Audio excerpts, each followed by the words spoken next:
이 박근혜 전 대통령이 요즘 굉장히 건강 상태가 안 좋다. 자, 그래서요, 다시, 뭐라 그럴까요? 병원 입원이 불가피한 이런 상황이 아닌가. 그래서 지병이 악화되고 있다. 정신적으로도 상당히 불안정하다.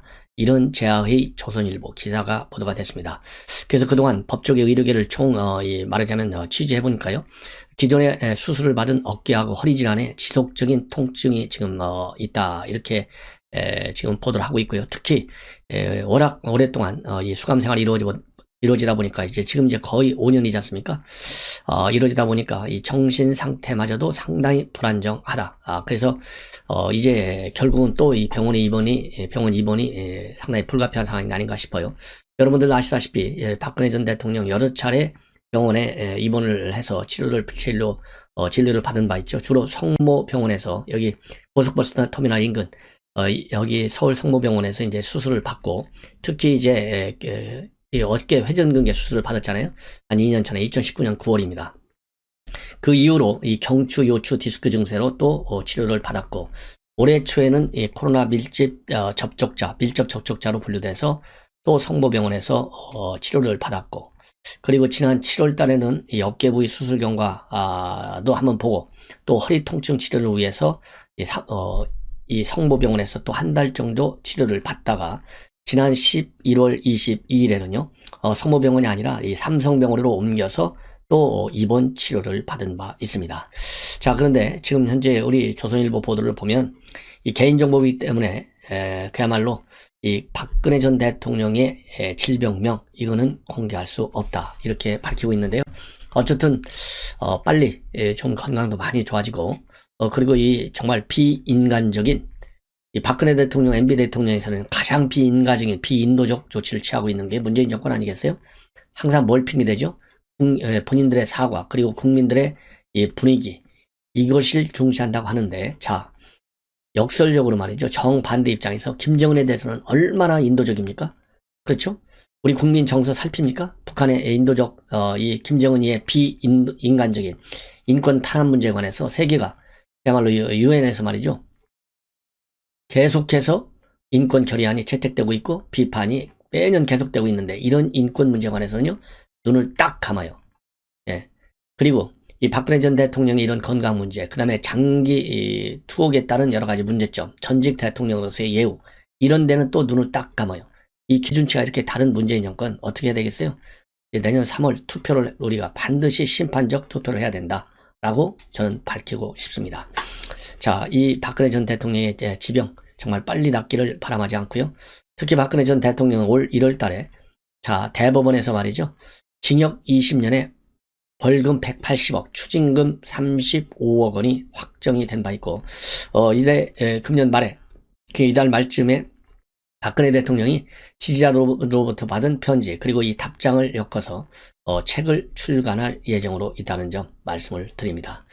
자, 매주 월요일 날 리얼미터 오마이뉴스 의뢰로 조사된 결과가 나오는 날입니다. 그래서 지난 주간 12월 12일에서 17일까지 한 3,043명을 대상으로 리얼미터 ARS로 조사를 했어요.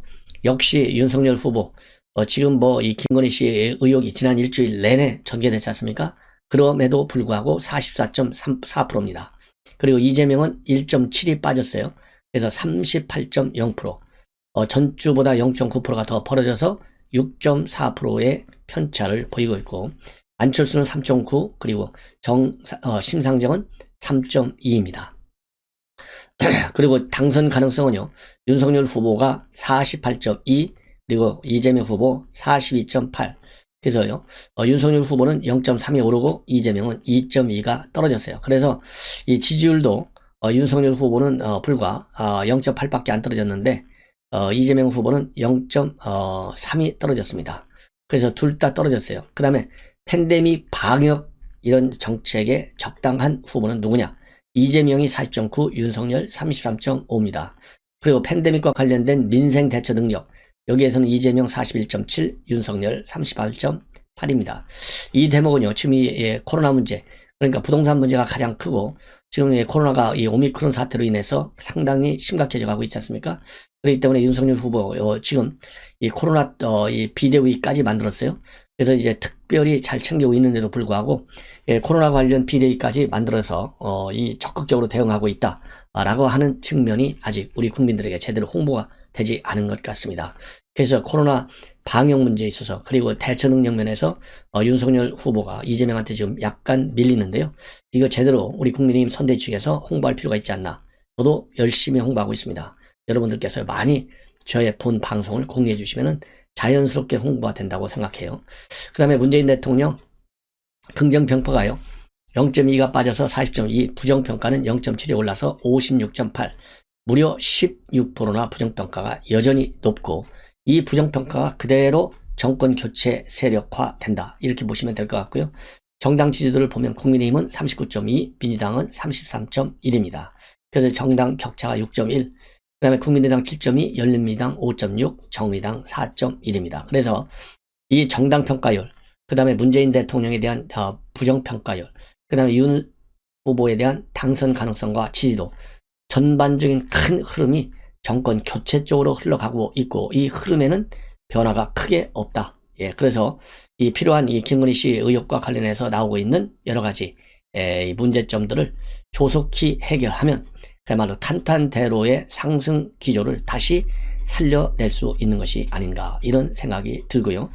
지금 여야 후보 모두가 지금 이 집도끼를 잡는 것보다는요 취약 지지층을 잡는데 사활을 걸고 있다라는 보도가 나오고 있는데 바로 동아일보 보도입니다. 그래서 이재명은 수도권과 60대를 대상으로 윤석열을 2030을 대상으로 해서 이 취약 지지층 즉 산토끼를 잡으려고 온 노력을 다하고 있다 이렇게 보도를 하고 있어요. 그래서 이재명 후보의 경우에는 이런 측면에서 즉 중도층을 잡겠다는 거 아니겠어요? 공시가 제도를 전면 재검토하자. 그래서 왜 그러냐면 공시가가 무려 60여 개의 이런 우리 국민의 재정적 부담을 지는 문제에 영향을 준다. 그래서 재산세 건보료도 동결하자. 이런 입장을 내놓고 있습니다. 그리고 이 종부세에 대해서도 납부 시한을 유예하고 또 이 종부세도 전면 재검토하고 등등 이 부동산 관련에 관해서 전반적인 그야말로 문재인 대통령의 기존 정책에 반기를 들고 나섰어요. 예. 이런 것들이 결국은 말하자면 민생경제를 고려한다라고 하는 그런 이미지를 부각시키려고 하는데요. 이재명의 말 여러분들 믿으시면 절대 아니 되옵니다. 예. 그래서 이렇게 특히 뭐라 그럴까요? 이 재산세 건보료, 그 다음에 공시가, 그 다음에 뭐 종부세 이런 거 모두가 말이죠. 주로 이 중도층, 그 다음에 수도권, 그리고 60대 이상의 유권자층 공략 이런 걸로 보여지고 그래서 오늘은요. 이 공시가 문제에 관해서 당정 협의를 열고 그 다음에 내일 모레 22일 날은 양도세 중과 유예 관련 여당 정책의원 총회를 열릴 예정으로 있는데 지금 방금 이 보도를 보니까 말이죠.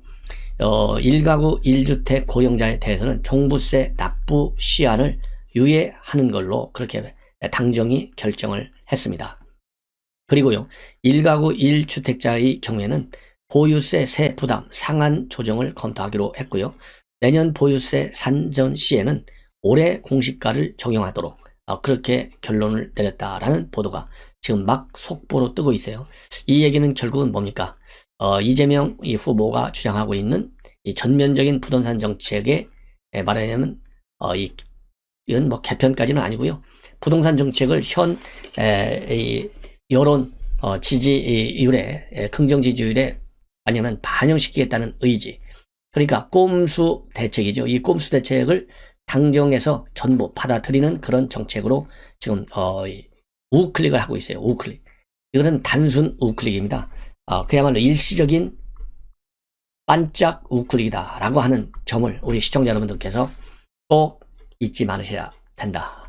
이렇게 생각하고 그 다음에요. 윤석열 후보의 경우에는 청년 측 공략 이런 또 좌클릭 행보를 이어가고 있어요.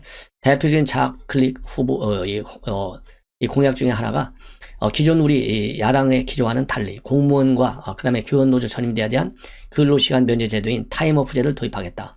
그리고 공공기관의 노동이사제에 대해서 또 찬성한다. 이런 입장을 밝혔고 밝힌 점 이것이 이제 대표적인 좌클릭이고요. 그 다음에 청년층 표심 확보를 위해서 디지털 플랫폼 정부를 지향한다. 그러면 30대 장관이 저절로 많이 나올 것이다. 이런 점을 강조하고 있고, 새 정부에서는요, 이 청년 보좌관대를 전면 도입하겠다.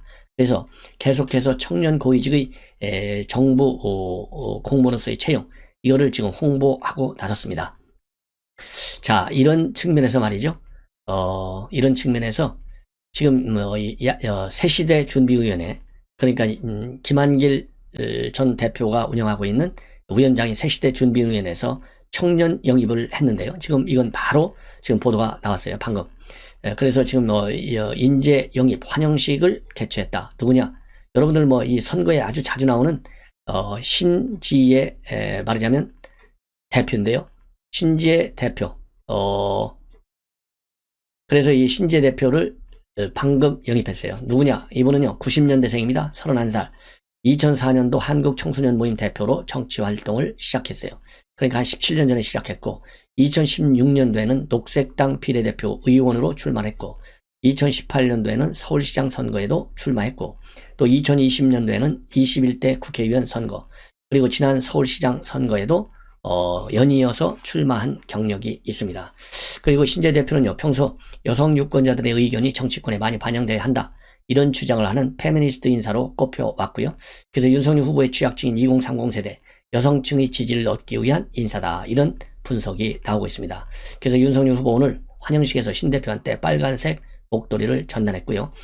이 신재 대표는 윤 후보님이 여성폭력을 해결하고 기후위기에 대응하며 좌우를 넘어서 전진하는 대한민국을 만들겠다라고 약속을 했기 때문에 함께 하기로 했다, 이렇게 밝히고, 윤석열 후보는 어려운 결정을 해줘서 고맙고 새로운 영입 인사들을 통해서 지지 기반을 넓히고 철학과 진영을 좀 더 확정하겠다. 그리고 후보 직속기구에서 기존 국민과 생각이 다른 분들이 이렇게 많이 와서 정체성이 흔들리는 것이 아니냐라는 이야기를 많이 하지만, 그렇게 생각하지 않고 국민들이 먹고 사는 실용적 문제를 해결하려면 정당 특색이 완연하게 갈려서는 안 된다. 이렇게 해서요, 기존 말하면 정통성을 바탕으로 한 외연 확장에 나선 것이지 정통성 자체를 무너뜨리는 것은 아니다라는 점을 강조하고 있습니다. 자, 김한길 위원장도요, 신재 대표와 함께 함으로써 젊은이들이 함께 웃고 우는 마당으로서의 역할을 다하겠다, 이런 입장을 밝혔고요. 참고적으로 어제 이 호남 대표적인 셀럽인 전윤철 전 감사원장, 그 다음에 김승규 전 국정원장, 이 두 분을 상임 고문으로, 새시대 위원회에서 상임 고문으로 영입했다는 점 다시 한번 여러분들께 말씀을 드리겠습니다. 그래서 이 새시대 준비위원회가 말이죠, 본래의 취지대로 중도층, 그 다음에 탈진보 인사들, 그 다음에 호남권에 대한 이 외연을 확장할 수 있도록 우리 시청자 여러분들께서도 적극적으로 이 공조 활동에 나서 주시면 상당히 좋겠다라고 생각이 듭니다. 자, 이제는요, 이 진중권 교수, 그 다음에 권경애 변호사, 이런 분들이요, 윤석열 후보가 이 김건희 씨의 여러 가지 의혹에 대해서 적극적으로 좀 사과를 하라, 이런 입장문을 연이어서 내놓고 있습니다. 그래서 진중권 교수는요, 일단 경력 위조 사실을 인정하고 사과하라, 그리고 허위나 과장 보도에 대해서는 차후에 건조하게 해명하는 것이 옳은 길이다. 그리고 문제는 잘못을 했다는 게 아니라 그 사실이 드러났을 때 어떻게 처리하느냐는 것에 있다. 그래서요, 이 민주당이 제기하는 의혹 중에는 가짜도 있을 수 있고, 언론이 제기한 의혹 중에도 부풀려진 것이 있을 수 있는데, 그것은 검증에 따른 자연스러운 과정으로 봐야 하고, 우선 의혹 제기를 확인된 사실만 갖고 하나, 그렇기 때문에 복에서도 설사 폭로가 허위였다고 하더라도 공익의 목적이 있고 그렇게 믿을 만한 이유가 있다면 죄를 묻지 않는 것이다 라고 하면서, 중요한 것은 문제가 된 경력들이 터무니없이 부풀려져 실체적으로는 허위라는 사실이다, 이렇게 주장하고, 그런데 그것을 인정하지 않고 상대의 공격 중에서 과도한 부분만 부각시켜 허위 경력이 부분적으로 진실하고 우기는 태도를 버리지 않고 있다는 게 문제다. 그러면서 과거의 일을 이제 와서 바꿀 수는 없는 일이고, 바꿀 수 있는 것은 오직 현재의 태도뿐인데, 공정이 유일한 자산인데 그걸 버리겠다면 할 수 없는 일이다. 사람은 완전할 수 없고 공정을 말하는 일하면 자신에게 더 가혹한 잣대를 들이대야 한다. 이래서요, 윤석열 후보가 좀 더 적극적으로 사과할 것을 촉구하고 있고요. 이 정도 판단을 못한다면 대통령이 될 수 없으며 설사 대통령이 된다 하더라도 문제다, 이렇게 덧붙이고 있는데, 이 대목에서 제가 강조할 것은요, 물론 전반적인 흐름에서 이 터무니없이 너무나 많이 부풀려져 있는 부분도 물론 있지요. 그러나 몇 가지 사실은 이미 월간조선에서 밝혔잖아요. 그리고 어제만 하더라도 분당에 있는 삼성플라자에서 전시한 거 가짜라고 얼마나 난리를 쳤어요. 그 다음에 NYU 스톤스쿨에서 연수한 거 이것도 가짜라고 얼마나 난리를 쳤습니까? 난리 정점이 뭐라고 생각하십니까? 시청자 여러분들. 그냥 비판하고 욕하고 이 프레임 거는 게 아니에요. 윤석열 후보는 사퇴하라고 그랬어요. 사퇴. 아니 1등 가는 후보한테 사퇴라는 것은 이건 극약 처방을 내리라는 거잖아요. 여기에 대해서 진중권 교수는 과연 이런 그러니까 비판의 강도가 예를 들어서 윤석열 김건희 씨 이게 좀 터무니없이 부풀려져 있다. 그러니까 1차적으로 사과했잖아요. 경위를 막론하고 무조건적인 사과를 했어요. 왜? 공정과 상식을 내세운 내가 이렇게 지금 여권이 공격할 수 있는 소재를 준 것만으로도 죄송하다. 1차 사과를 했어요. 자, 그러면 1차 사과를 했으면 똑같은 말 반복하면 진정성이 없다고 할 거 아니에요. 그렇잖아요? 그러면 진정성 있게 하려면 몇 가지 사실에 대해서는 구체적으로 확인해서 내가 정말 똑바로 반성을 하려고 똑바로 또 사과를 하려고 찾아보니 이러이런 것들은 정말 잘못된 것이고 너무 의혹을 부풀렸다. 그리고 이런 것들은 정말 우리 말하자면 김건희 씨에 대한 의혹 제기가 민주당의 말하자면 이건 음해다. 흑색 선전의 마타도어다. 이렇게 가려서 이 경중을 강도를 가려서 국민들한테 밝히면서 사과하는 것이 중요하지. 바로 엊그제 17일날 거예요. 지금 3일밖에 안 돼요. 사과한 지. 3일밖에 안 됐는데 또 사과라는 거예요. 이 대목은 저는 뭐 평소 진중권 교수의 평가 뭐 거의 뭐 상당한 공감을 일으키는데요. 이거는 이제 진중권 교수도 시의에 편승하는 것이 아니냐라는 그런 비판을 받을 수가 있어요. 물론 저도 논평하는 게 다 맞지는 않죠. 예, 그렇지만은 진중권 교수 이 대목에서 자꾸 사과를 강조하는 거 이거는 맞지 않다. 사실관계 일단 2개 나왔잖아요. 어제. 그렇죠? 삼성플라자 분당 그 다음에 NYU 스톤 연수 여기에 대해서 이 권경화 변호사가 하고 있는 내용까지도 인용을 하고 있어요. 자, 권경화 대사 이 변호사 글 뭐라고 돼 있느냐. 조국 이유 불문하고 겸허히 사과했었다. 조국이 겸허히 사과했다고 하는 얘기 정말 지금 실망스럽습니다. 저는 이 대목을 공유한다? 이거 동의 안 해요. 그리고 사실관계를 제대로 밝히지 않은 채 무엇에 대한 사과인지도 알 수 없는 사과는 그저 권력을 향한 표구구리 계산적 행위다. 마지못해 하는 오만한 사과는 하지 않느니만 못하다. 적어도 이 선거에서는 민주당을 뽑을 수 없어서 겨우 국민의힘과 윤 후보에게 마음을 붙이려던 사람들이 윤 후보에게도 거리를 두기 시작하면 정권교체는 어렵다. 윤 후보 측에 대한 마지막 조언이다. 이 권경혜 변호사의 이 부분 표구거리 계산적 행위라고 하는 거 그렇죠? 마지못해 하는 오만한 사과라고 하는 점 그렇죠? 여기도 그렇게 돼 있잖아요. 권경혜 변호사도 사실관계를 제대로 밝히지 않은 채 무엇에 대한 사과인지도 알 수 없는 사과. 그래서 지금 사실관계를 지금은 밝힐 수 있는 시간적 여유를 주는 것이 상식에 맞는 저는 입장이다 라고 봅니다. 자, 이 부분은요 더 이상 제가 말씀을 드리지 않고 이걸로 마무리를 하겠습니다. 자, 그래서요 여러분들 지금 이제 윤석열 후보와 관련된 여러 가지 내용을 마치고 지금 딱 20분이 지났는데 제가 20분을 안 넘기려고 노력을 하고 있는데요. 여기 문재인 대통령 지금 시드니에 있는 오페라 하우스 뒤로 배경하고 웃어가면서 사진 찍은 거 이게 많은 논란을 야기하고 있잖아요. 그래서 우리 야권에서 윤석열 후보까지도 나서서 비판하고 있어요. 모든 국민이 비판해요. 제가 보기에는. 지금 때가 어느 때냐. 그러니까 호주를 왜 갔냐서부터 시작해가지고 이 정점이 바로 오페라 하우스를 배경으로 한 사진이에요. 셀카 사진. 이게 문제가 되고 있어요. 그러니까 윤석열 후보도 비판하고 우리 야권 저도 마찬가지. 비판하지 않는 것이 어떻게 보면 정상이 아니라고 볼 정도로 이 여론이 높아. 이러니까 윤건은은 사악한 비판이다. 호주 총리에 대한 예의가 아닌 외교 결례다라고 하지만요.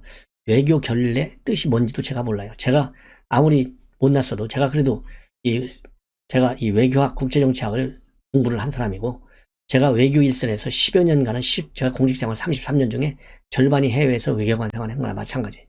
자, 그런데 외교 결례가 무슨 말인지도 모르고 갔다 온 정상 즉 문재인 대통령이 이런 얘기를 하는 것이 과연 호주 국민들에게 어떻게 비춰질지 국제사회에 어떻게 비춰질지는 전혀 신경을 안 쓰고 오로지 문재인만 칭찬해요.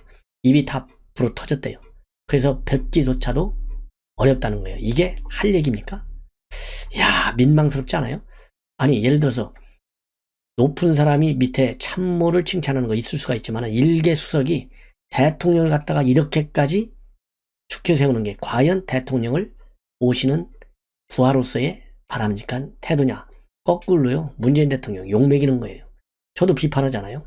귀국 후 새벽까지 코로나를 점검해서 입술이 붓고 터져나갔대요. 이게 지금 박수현 수석이 일요일마다 내놓는 게 있어요. 브리핑에 없는 대통령 이야기. 즉 이 대통령과 관련된 비하인드 스토리를 띄워서 홍보해서 대통령을 지키겠다는 거 아니겠어요? 그래서 정권 재창출하는데 기여하겠다. 이런 계산을 하고 있는 건데 미안하지만 마이너스다. 그러면서 야당의 이런 공세, 국가와 국민을 위한 자세가 아니다. 이렇게 돼 있는데요. 이 판국의 해외여행을 간 것이 국가와 국민에 대한 자세가 아니에요. 그러니까 지금 현재 이 민주당 인사들 하는 얘기를 보면 자기들한테 해당되는 얘기를 우리 국민한테 쏘아붙이고 있어요. 뻔뻔스럽게 짝이 없다. 예. 자, 왜 그러냐면요. 제가 어제도 그제도 말씀을 드렸지만은 최근 6개월 동안에 호주 총리를 4번이나 만났어. 똑같은 얘기를 반복해요. 제가 보기에도요. 제가 아까 말씀드렸잖아요. 제가 절반을 이 외교관 생활하고 이 해외 문제, 정상회담도 많이 실제적으로 저도 다뤄봤는데요. 6개월 사이에 4번이나 만나는 정상회담은 제가 보기에 없어요. 얼마나 할 일이 없으면 호주 총리만 4번씩이나 만나요. 그리고 가서 무슨 말하자면 뭐라고 그러나요? 이 탄소 중립 기술 분야 협력 강화하고 방산 수출 1조 원이 넘는 이 국익을 증진하고 왔고, 그 다음에 핵심 광물 확보를 위한 공급망 강화 이런 성과도 올렸다 하는데 좋다 이거예요. 그러면 이러한 성과를 이 와중에 지금 오미크론 사태로 인해서 전 세계가 긴장하고 있는 와중에 대통령이 자리를 비워서 그것도 3박 4일까지나 시드니를 왜 갔냐 이거예요. 시드니를. 꼭 시드니까지 가야 되느냐. 수도만 가면 안 되겠느냐. 그리고 꼭 3박 4일을 강행해야 되느냐. 2박 3일이면 안 되겠느냐. 저는 이런 비판하는 거예요. 부득이하게 갈 수밖에 없었다. 그러면 속전속결로 갔다 와야 비판을 덜 받죠. 그리고 이렇게 공급망, 그 다음에 이 방산 수출, 이런 거를 꼭 대통령 본인이 가야만 되냐 이거예요. 아니 총리 대신 보낼 수도 있잖아요. 아니, 호주가 대통령이 있어요? 없잖아요. 호주 총리잖아요. 그럼 김부겸 총리, 제가 보기에 김부겸 총리 부임한 이후로 이런 정상회담을 대신하는 정상회담을 했느냐. 이낙연 대표는 많이 했어요. 총리 때. 정세균 총리도 했을 거예요 아마. 제가 찾아보지는 못했는데 저도 방송하다 보니까 그 생각이 났어요. 김부겸 총리한테 대신 가라고 할 수도 있잖아요. 이러한 많은 대안이 있는데도 불구하고 무려 3박 4일을 강행했어. 6개월 사이에 4번이나 호주 총리. 이거를 뭐라고 설명할게요. 밀린 공부 그거 한 번 한다고 겨우 3박 4일 갔다 오고 나서 이 코로나 보고서가요. 저도 대통령 보고서 평생 써봤어요. 대통령 보고서 얼마나 두껍다고 말이죠. 그거 밤새 읽는다고 입술이 부릅터? 그럼 평소 주치의는 뭐하고 있었어요? 사전에 이 정도 피곤하지 않게 주치의가 관리해줘야지. 하나만 보고 많은 이 박수현의 청와대. 한번 청와대 박수현 수석 제 방송을 보고 대답하십시오. 왜 총리는 대신 못 보냈는지. 총리가 이 코로나를 챙기고 대통령은 가서 이런 이 1조 방산 수출을 하는지. 그러면 방산 수출 이거 정상회담 할 때요. 다 판 짜놓고 가서 쌓여놓는 거잖아요. 이거 총리가 가도 되고 외교장관이 대신 혼자만 가도 돼. 아니면 산업부 장관이 가도 돼요. 예? 이런데 뻔뻔스럽게 말이죠. 국빈 방문을 더 이상 미룰 수도 없고, 예? 그 다음에 갔다 와서 코로나 보고서 보이라고 입술이 다 텄다? 야, 이거 참 수준이 말이죠. 정말 청와대 참모들 수준 이 정도밖에 되지 않으니까 정권 교체 여론이 압도적으로 높을 수밖에 없고 민주당과 대통령의 지지율이 떨어질 수밖에 없고, 그래서 이재명은 문재인보다도 더 안 좋은 후보인데 이런 사람이 문재인보다 더 안 좋은 후보잖아요. 여러 가지로. 그런데 이런 사람이 청와대에 들어가면 문재인 정권 5년 내내 국정이 망가졌는데 우리가 정말로 국가와 국민이 갈 데가 없어요. 그래서도 아니 되옵니다. 그러면서 귀국하는 비행기 안에서 우즈베키스탄 정상과의 자료도 정상회담 자료까지 공부했다. 야, 그래가지고 우즈베키스탄 정상회담에서 시소금속 다각화를 위한 협력에 합의했다. 이게 헐소리입니까? 그래서 제가 일목요연하게요. 청와대 소통수석이 이름이 소통이 아니라요. 불통수석이에요. 불통수석. 자, 한번 제가 읽어드릴게요. 한번 보십시오. 얼마나 기가 막힌지. 이거 읽기도 민망해요. 극히 일부이겠지만 이 와중에 해외를 가느냐 외유 아니냐 이런 비난이 눈에 보이는 듯 선했지만은 호주의 거듭된 요청과 정해진 국빈 방문을 미룰 수 없었다. 문재인 대통령은 자원부인 호주의 핵심 광물 확보를 위한 공급망 강화라는 소중한 성과를 거두었다. 이거 참 피곤합니다. 이거 더 이상 읽을 필요도 없어요. 그래서 국내 PCR 검사를 받은 대통령 관저에 도착하자마자 코로나 관련 보고서를 새벽까지 읽으며 상황을 점검했다. 몇 시간만이라도 휴식을 취하길 바랐지만 여지없이 티타임 참모회의가 소집됐다. 며칠 만에 뵙는 대통령의 입술은 붓고 터져 있었다. 차마 뵙기조차 송구스러우나 코로나 방역 강화 조치로 고통받는 국민을 생각하면 대통령께 얼마나 노고가 크셨습니까? 라는 인사 한마디도 드릴 수 없었다. 자, 더 이상 제가 읽는 것조차도 피곤합니다. 자, 이번에는요, 이 김은혜 의원이 이재명 비판한 내용입니다. 요즘 이재명 의원 후보가요, 열이 받쳐 있어요. 지지율, 이러다가 정권 빼앗기는 거 아닌가? 정권 반드시 빼앗겨야만 합니다. 그래서 이제 지금 내세운 것 중에 하나가 바로 부동산 문제 아니에요? 그래, 공시가격 전면 재검토하라. 그래서 내일이 아니네, 날 새면, 정식으로 전면 재검토에 착수합니다. 공식적으로. 자, 그래서 김은혜 의원이 이거를 저격하고 있어요. 이게 과연 진짜 이재명 따로 있고 가짜 이재명 따로 있느냐? 누가 진짜냐? 어느 게 맞는 거냐? 그래서 이재명 후보가 과거에는요, 공시지가 재검토라, 이런 불로소득 환수에 대한 강력한 공시가격 인상론을 주장했던 사람. 이 과거 행태, 이거는 조국하고 똑같아. 조국이 과거에 이 학자일 때 풀어보았던 비판들이 본인이 공직에 딱 가 있으니까 본인이 저지르고 있는 잘못된 이 공직 수행하고 딱 맞아 떨어졌잖아요. 바로 이재명이가 똑같아요, 지금. 이거를 김은혜 의원이 비판하고 있어요. 그래서 김은혜 의원이 비판하고 있는 내용 말씀을 드리면, 바로 이제 이것도 이제 조금 전에 김은혜 의원의 비판문이 나왔어요. 뭐라고 나왔느냐?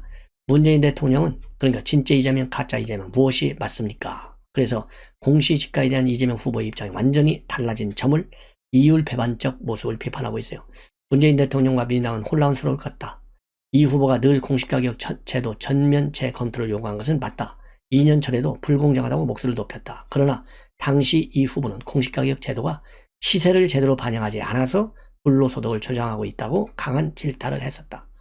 그래서 양도세도 최대한 환수해야 한다는 입장, 불문가지였다라는 입장을 밝혔어요. 그래서 공시가격을 더 인상을 해야 한다라고 이재명 후보는 주장해 왔어요.